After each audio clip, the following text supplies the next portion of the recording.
کہ جب پردہ فرض ہوا تھا تو عورتوں نے اپنے کپڑوں کو پھاڑ کر اپنے سروں کو اپنے چہرے کو ڈھانپ لیا تھا۔ معلوم ہوتا تھا کہ ان کے سر پر کوئی پرندہ، کالا پرندہ بیٹھا ہو۔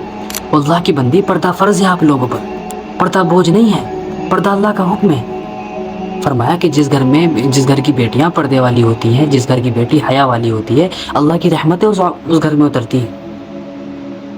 میری بہنوں، پردہ بوجھ نہیں ہے، پردہ اللہ کا حکم ہے۔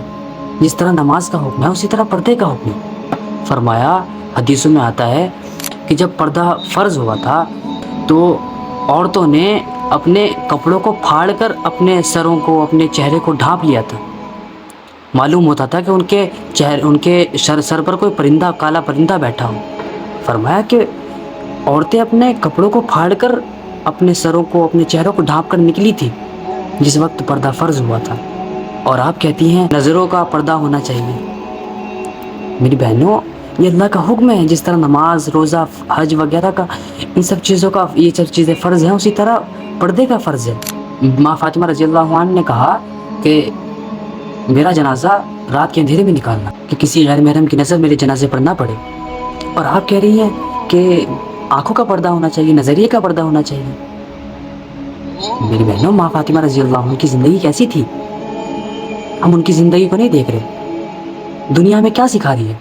دنیا ہمیں سکھا رہی ہے فیشن کرو تو تبھی تم ماڈرن ہو۔